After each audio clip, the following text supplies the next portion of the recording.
Hello, fellow educators. Welcome to the fourth episode of Teacher's Tint, a place to regain your strength after a long day, week, or maybe semester this 2023. I'm your host, Steve G. Thanks for the feedback to last week's episode, which clearly must have struck a chord somehow.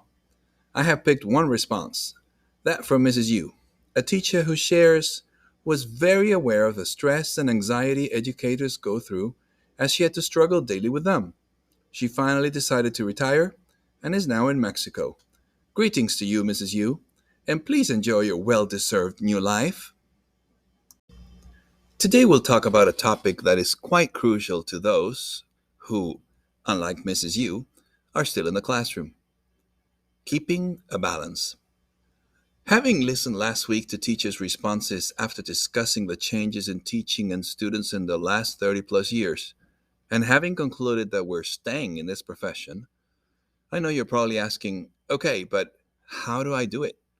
How do I keep a healthy balance, or any balance at all, between my family or myself and my school? In this episode, I'll share my 5 ways which I believe can help teachers get a bit closer to that hard to find equilibrium between life and work. So let's hope you enjoy today's presentation. As usual, I encourage your feedback after listening, either through comments on Instagram or emails, in ways you think might help us reach that difficult goal. So, let's talk about personal life versus school balance.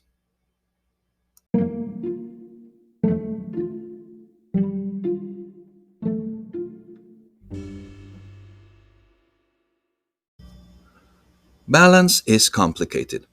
There was this couple discussing this topic, and one partner says about their son, I hate to be missing Tom's childhood because of how much I'm working. To which the spouse responds, it's Tucker, not Tom. This joke illustrates a sad reality, doesn't it? We all wish we could spend more time with our loved ones or ourselves, yet we feel tugged by the pressures of our very demanding profession. The first thing I think helps teachers to achieve a balance is prioritizing. This means deciding what is important and what is not. That is something most of us can do on a regular basis. However, the trouble is that when we are stressed, we seldom act rationally. We tend to go for the urgent over the important. Also, under stress, one can see things as important when they're really not. Personally, seeing my desk or my inbox fill up throughout the day can dive me into a spiral of anxiety that I know will not help me see things rationally. I know new teachers are especially vulnerable to this because they are told everything is important and they soon realize they're unable to do it all. One of the most frequent questions I get as a presenter from new teachers is, how do you know what is really, really important? It is also hard to be objective when one feels undervalued, like when a teacher is on a growth plan, or on days when one feels one's brains are scattered all over the place. For me, many years ago, the first step I had to take when I decided to become a more effective teacher was to understand that my to do list would never go away. For years, I unsuccessfully tried to cross everything off, only to feel frustrated when new items would soon be added. Today, I have made peace with the fact that my to do list is something that will be with me always. So, how do I prioritize?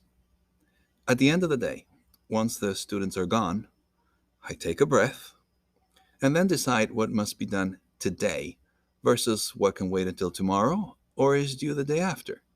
Thus, I'm able to focus on just what matters for today, and once completed, I can be gone to enjoy the rest of my day with my family.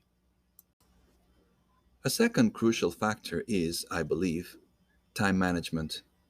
Teachers hardly have any free time during the day. We have an assigned planning time and lunch. Maximizing these few precious moments means for me, a people person, for example, closing my door and focusing on work instead of catching up with another coworker. Managing time means, too, deciding when I will put in those extra minutes to catch up with work. As a morning person that I am, I feel I can be more effective if I come to school 20 minutes earlier on a given morning. I know that if I try to complete that same job by staying over in the late afternoon, once my energy is all but gone, it will require at least 40 minutes of my time. Maximizing my time means for me choosing morning over late afternoon. Miss Pearls, my amazing coworker, is a night owl, so she'd rather stay late than come to school early. My other amazing coworker, Miss D, is more of a lark, like me. Knowing yourself does help to manage your time well. These two ladies have mastered the art of time management and are the most effective teachers I have met, despite their radical differences in sleeping patterns. Finally, effective time management means also maximizing time when you're enjoying life. When I leave work, work stays on my desk or inbox. Time spent with myself or my loved ones does not involve discussing work at home, unless it is a big thing, of course, like a change or promotion, but rather giving my full attention to my spouse, child, or even the gym class I'm taking to unplug. I find that connecting deeply with my life actually energizes me to face the next day at work with more enthusiasm. Another factor that helps reach or keep that balance is just saying no. Such a short word, yet so hard for us to use sometimes. Why can't people say no more often? At times, it can be rooted in an idea that being polite means always saying yes. Maybe we fear rejection if we say no, or we're people pleasers.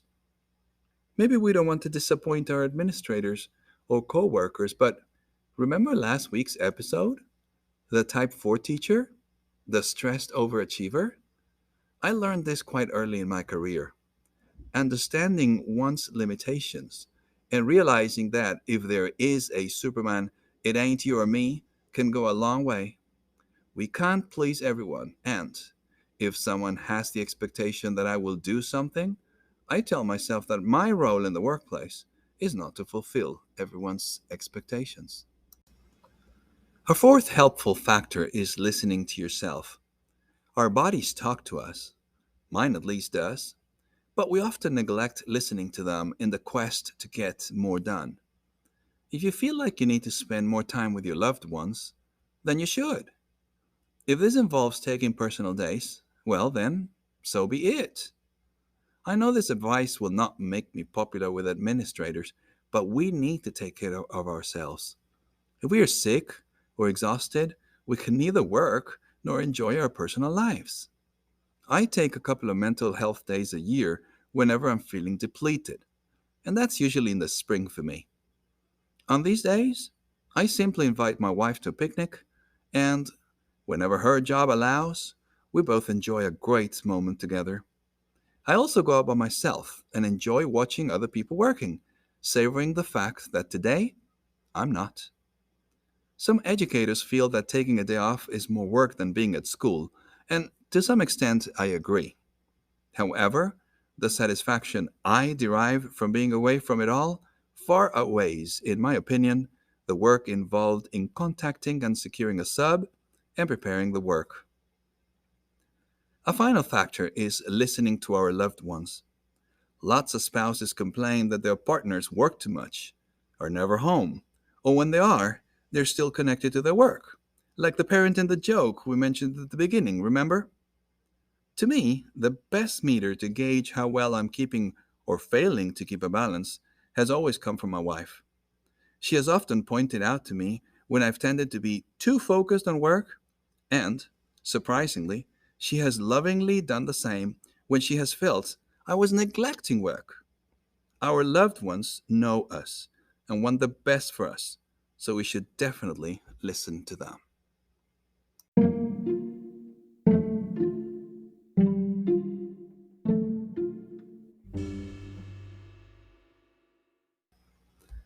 In conclusion, trying to keep a balance between personal life and work is hard.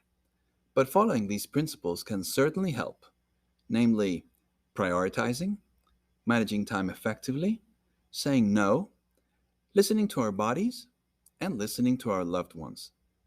These are the top 5 on my list that we have covered in today's episode, Keeping a Balance. I would love to hear what suggestions would make your top 5 list. Feel free to email me this or other comments to steve at teacherstent.com. Again, that's steve at teacherstent.com. And remember, you can now also follow Teachers Tent on Instagram. In the meantime, join us please next week for our podcast's 5th episode, Staying a Teacher When Adversity Strikes Home. Let me know in advance any thoughts and tips you might have on this very sensitive issue.